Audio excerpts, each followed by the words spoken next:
Hey, everybody, welcome back to part two of my conversation with my good friend, Chris Lacy, about the Black Album Lovesexy paradox here that we're discussing. Part one was about the Black Album, and we're going to be jumping into our conversation here about Lovesexy. Before I do that, obviously, welcome back to Prince's Friend, exploring music through Prince. I forgot to do my own title thing.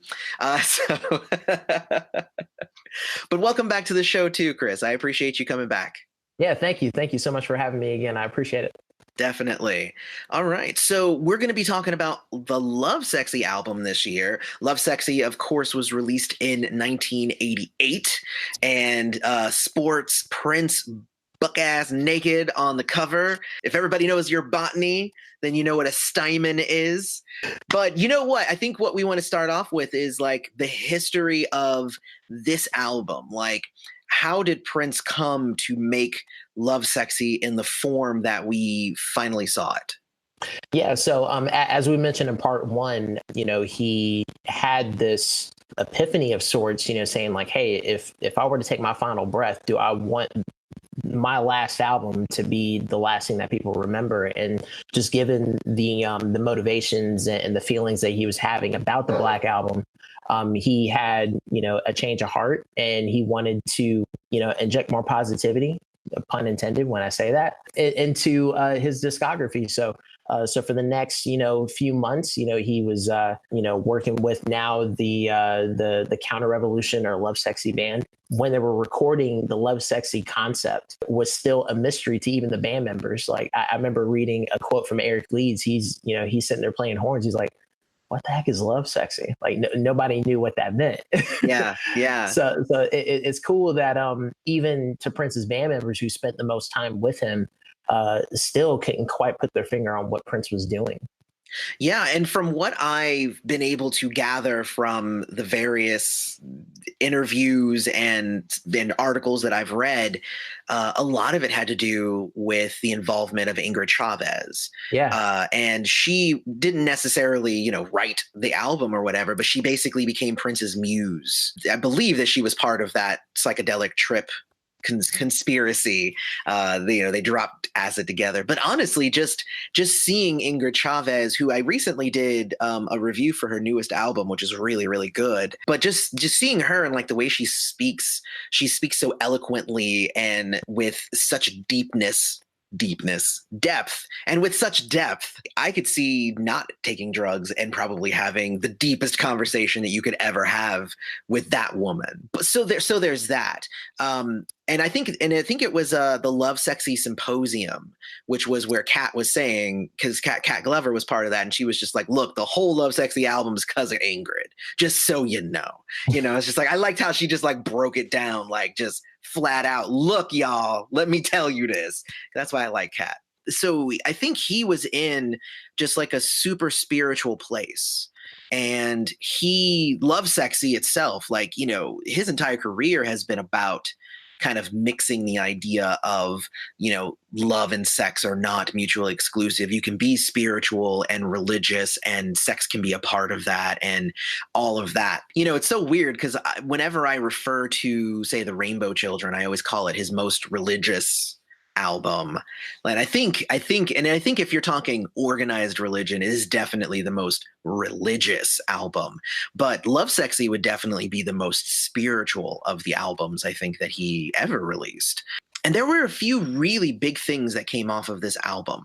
So, the biggest one I think for me was Love is God and God is Love. Mm-hmm. Oh man, like as soon as that clicked in my brain, that like was the key to so many Prince experiences and allowed me to be able to listen to his music and say, wait, that song's about God too? Wait a minute, is this song about God too? And it was just like, wait a minute.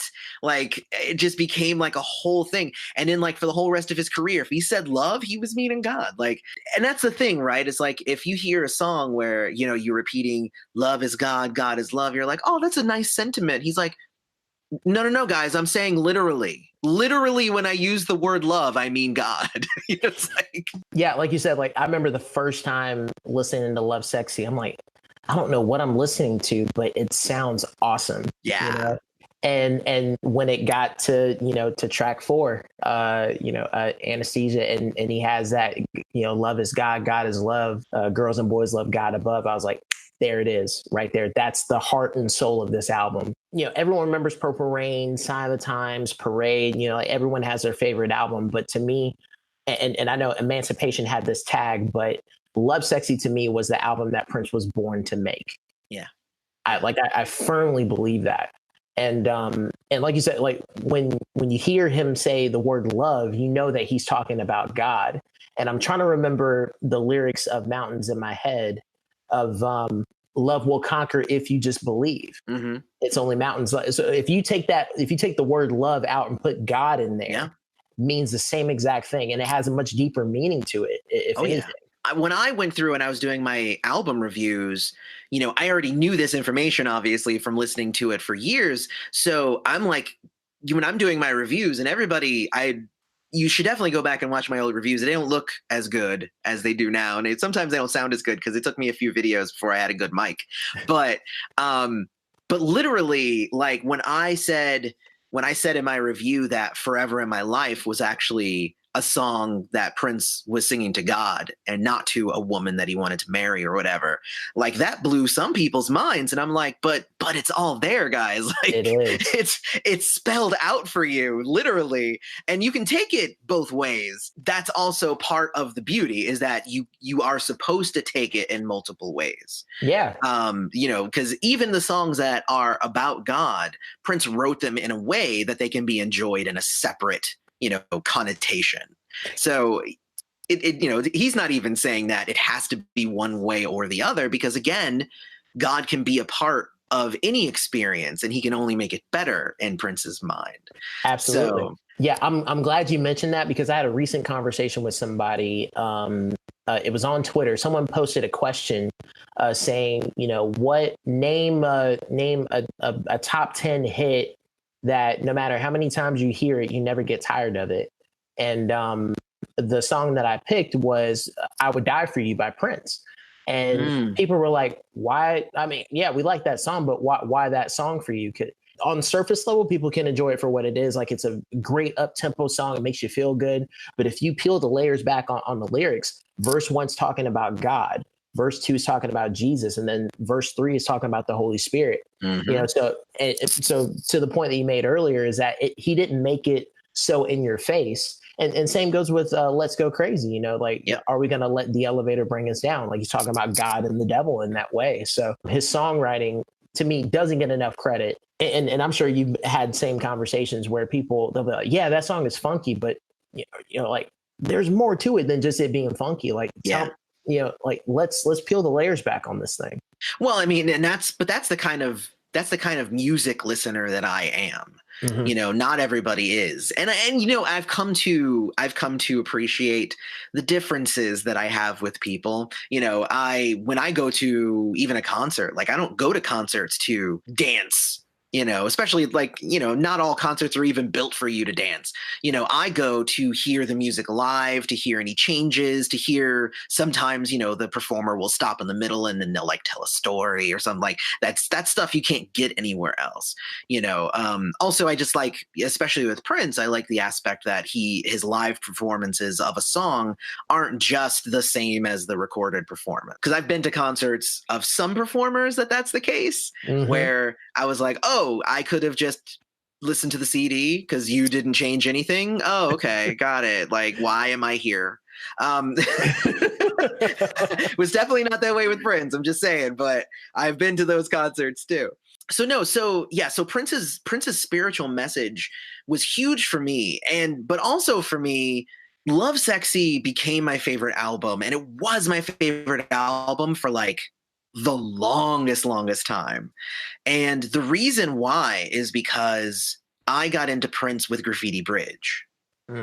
And this is something interesting that I tell people all the time is I got in on Graffiti Bridge. So I'm like, I want the pop rock spiritual music. It's upbeat, it's positive, it's amazing, it's also sexy, and it's got like all these different layers, and it's amazing, and that's what I want. And I'm like, so how about let me go ahead and start at the beginning of his career, and I'm going to see how he built up to this. And I'm like, okay, well, For You isn't that.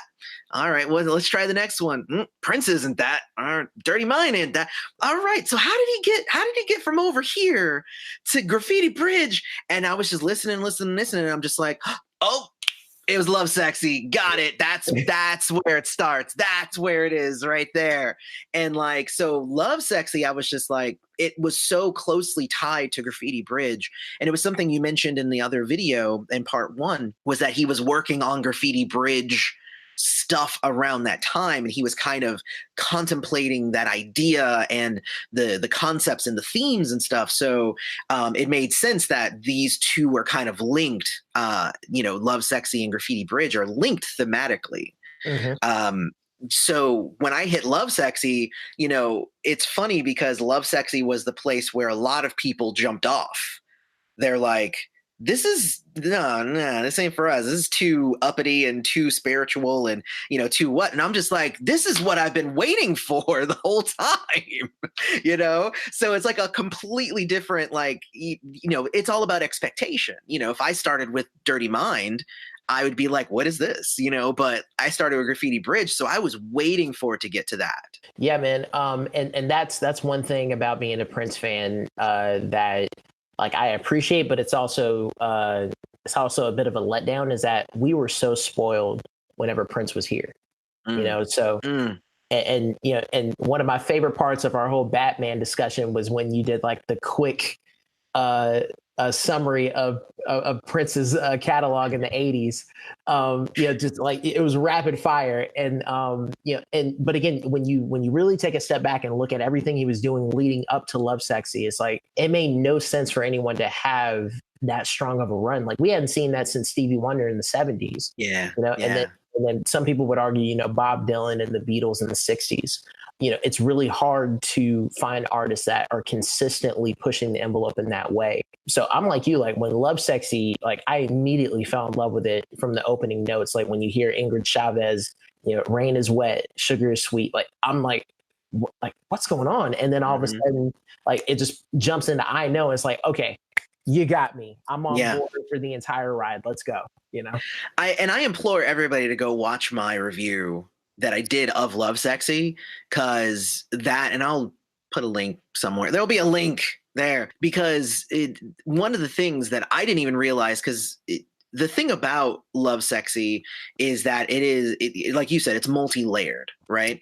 So you can enjoy it as a dance album, you can enjoy it as a spiritual experience, but not until I started reviewing his music, where I started to actually like comb through it, like, and figure out what each thing meant and how it was connected. Like I always kind of had it in the back of my brain, but it wasn't until I had to be able to explain it to others that I needed to really know.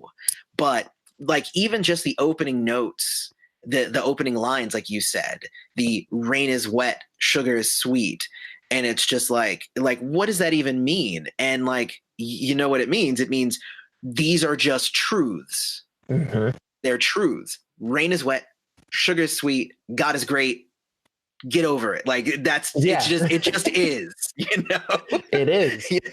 And like, but he said it without saying it. And that's the beauty. Rain is wet, sugar is sweet is him proclaiming his spirituality and his love for God and everything. And you would never get that from Rain is wet, sugar is sweet. It's like, unless you actually like, you're peeling back all the layers and you're making the connections and you're like, oh my God, this makes so much sense if you think of it in that way. Yeah. You said something earlier that was very interesting to me, is that, kind of paraphrasing, you said you felt like he didn't hit you upside the head with it. But then at the same time, there are moments in there where he is so bold and outspoken about it, especially on I Know, where he's saying, listen to me, people, I got a story to tell. So it's like he finds that delicate balance of he's not Bible thumping you about it, but you could tell like he's truly passionate. And you can't help but get caught up in that because it's so contagious and that it's genuine. It's coming from a good place. We're to our favorite part of the discussion here, which was, what is your favorite song off of Lovesexy? Oh gosh. Okay. And that's a hard one. Like it is super hard. It's this one's a big one. It is. And again, I'm having to, I'm the stickler that's like, okay, there's a difference between favorite and greatest on these. I think that's definitely, I think, I mean, we could do both, but, you know, in the interest of time, we'll just do our favorites. Sure. So for favorites, I'll just, again, gut reaction, I Wish You Heaven. Okay. Tell me more. Every time you give me a favorite, I'm always like, really, that one? Tell me, why that one? Because it's never so far none of the favorites. And this goes back even to our Batman conversation when you said your favorite, like that not my favorite. So tell me why. So yeah, it's like lyrically, he's just even now, like I'm struggling to come up with the words because like there's just certain songs that like. It has that it factor that what it has cannot be explained. It just you can't put it in words. But musically, it's just gorgeous. Like the arrangements, the instrumentation, everything is there, and behind it you have like the chugging guitars, like dun dun dun dun dun dun, dun. And then the piano motif, dun, dun, dun, dun, dun. Like you have like very airy, thing on top, and then it's got like this driving thing on the bottom. Like the bottom is really driving it. But then lyrically, I just think like what he's talking about, I kind of picture is like he's having a conversation with somebody. Like if we have a disagreement, I still wish you heaven. Like I don't have any ill will against you. If I say 11, if I say 11, and then you could say it's 7. So it's kind of like, yeah, like we can agree to disagree. And it's like, I don't hate you for it. Like, you do you and I'm gonna do me. Like that's the vibe I get from it. And like the only way that you can reach that point in your life is when you've reached a sense of maturity in your life, So like there's so many different things I get from that. But then there's also moments where I'm just sitting there listening to it and it's such a short song. I'm like, oh my gosh, like I got to go back and listen to it again. Well, until you obviously get to the 3-part extended version of the song, because that because if you had said like my favorite song is the extended 3-cut version of I Wish You Heaven, I'd be like, okay, I understand that makes perfect sense. But like the 2-minute 45-second version, because it seems like it comes and it's catchy and you get into and then it ends and you're like, wait, but like where did it go? And it's just like, I'm so glad that there's an extended cut of that. Like, oh my gosh. So you bring up a really good point saying that, like why would a song that's so short be your favorite? I think that's what it is that like, same with I Would Die For You, like the album version that we have, it's less than 3 minutes and you're like, oh my gosh, like it was so good. I got to go back and get it some more. You just find yourself coming back. And again, being a man of Christian faith, there's never been a time that I picked up my Bible and said, boy, that was dumb. I can't believe I just read that, So it's the same thing with Lovesexy. It's like when I listen to a song or listen to the whole album, I'm like, gosh, that felt good. I need to go back and listen to it again. Well, and I was going to say that some of the stuff that you said about I Wish You Heaven that you got from I Wish You Heaven is the same thing that I got from my favorite song on the album, which is Positivity. Which is, it's a lot of it is the same kind of message. The like, why are you going to see somebody and you're going to try and stop them from doing what they're going to try and do? Mm-hmm. And like, because that's what a lot of that song is about. It's just like like you said, you do you and I'll do me, and then everybody will be happy about it. But essentially it's saying like, hey, like we need more positivity in the world. Like if you see somebody doing good, go help them, go be part of it. Like, don't try to drag them down or try to question them, tell them why should they be doing their thing. Like, honestly, I feel like Positivity was the perfect song I feel like that song was the reason why he pulled back the Black Album. Because I think he realized that like, he realized what he was doing on the Black Album. And he's just like, no, because like, I'm responding too much with negativity and I'm feeding into that vibe that they're throwing at me instead of just doing my own thing. So that's message wise. Positivity also for me, and I say this in my review, it there's a part of it at like near the end with the every man's life there must be a hang up, like where it almost becomes a different song. Like that could have been a whole other song. He was experimenting and doing so many different things, and that song itself went in a bunch of different directions. I feel like that song was like the perfect album clincher. It was such a great contribution, I think, to his entire career and his entire life. You know, like it's not there, it's not by accident that I have a yes tattoo here. It's because of that song. It's because that song is as strong as it is. Man, well said. Well said. I would even to kind of dovetail off what you said, like Positivity is another one of those songs that has a cinematic quality to it. There's a line in there where he says, "Do you dream straight up or do you dream in W's?" Like that is such a great line. And you're thinking, again, kind of tying into the negativity piece, but I also think that he's also tying into folks that are anxious all the time, who, what, where, when, why. Yeah. Like they're asking those questions in W's, so it why are you so caught up in this fear and anxiety and negativity when you should set your mind on something that's far more positive? Yeah. No, I dig that a lot. So I guess now we're to the portion of the conversation where we're going to talk about what is the lasting impact of this album. With the Black Album, there was a lot of talk about like what eventually befell it, so to make way for Lovesexy. But like, where do you think Lovesexy falls in terms of the impact on Prince's career and his discography? Man, to me, Lovesexy is the most influential album in his entire discography. And my reason for saying that is because, again, like he had already been kind of battling with sexuality and spirituality, and now it's come to this, it's reached its highest point.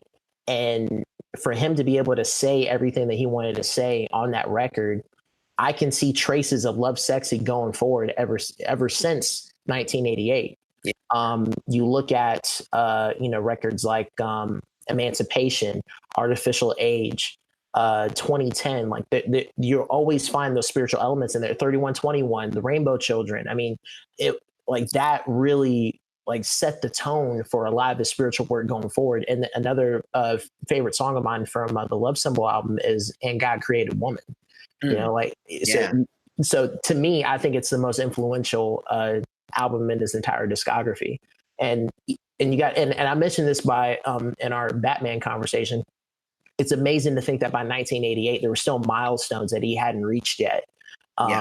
Posing nude on the album cover, releasing an album as one track instead of doing, 9 individual tracks. Yeah. And then with Alphabet Street, he's talking about oral sex and all this other stuff, but it's a song that still managed to crack the top 10 on the Billboard pop charts. And you're like, who does that? Right. Yeah.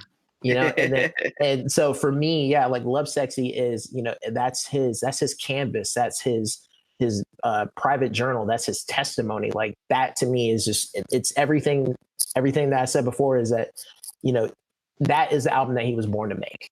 Yeah, I would definitely agree with that.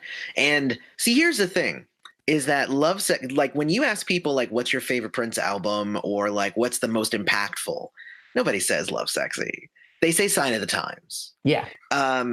For me, it is Lovesexy, but forever, in my opinion, this is the impact that Lovesexy will have on Prince's career is that it was the one where he was naked and it was the one where he pissed off a bunch of people who bought the CD and you couldn't skip tracks. Like that is like, as wonderful and as high praised as this album is from the two of us, obviously, I think for the majority of people, they're really just mad that you have to sit and listen to the whole thing and you can't skip around.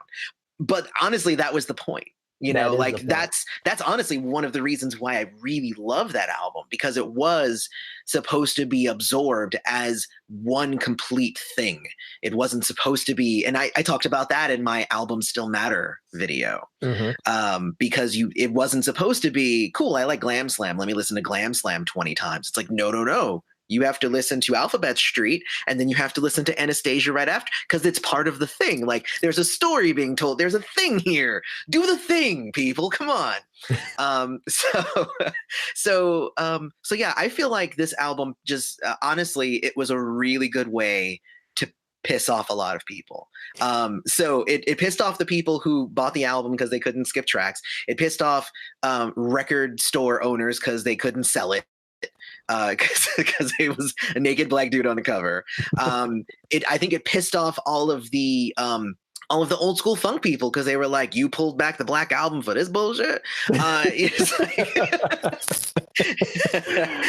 So it's like, it really was. And then it was like this spiritual thing, which I'm sure pissed off all of the religious people, because all the religious people are just like, "Why are you throwing all this sex in your religious music?" So it's like, honestly, as uplifting and as amazing as the album is, I think it was an even bigger like middle finger to all the people who were hating on him. I think it was an even bigger middle finger than the Black Album was.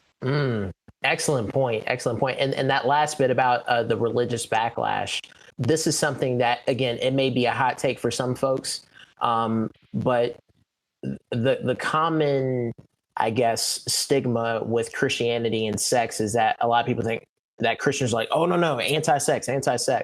Sex was created by God. Like, that is a form of intimacy that he created intentionally." So in Prince's mind, he's like, why can't both things exist at the same time? Yeah. So like to me, he's really in tune with his spirituality in that way, and saying that, love is God, God is love, and sex is part of love. If done within healthy boundaries, they can mean the same thing. So that's the difference there. And again, as a man of faith, like, that's something that, some of our more conservative minded folks, even they're like, "I don't know if I could join you on that one, Chris." I'm like, well,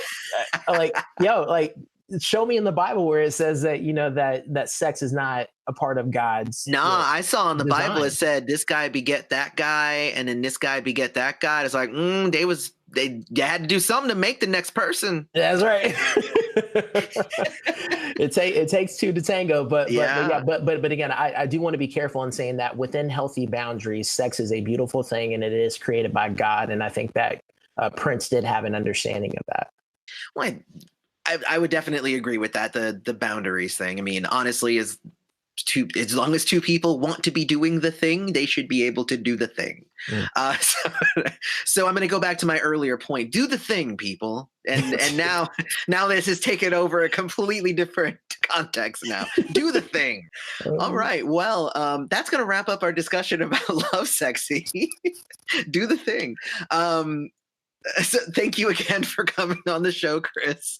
And thank you all to you who have been watching us go back and forth and be dumb.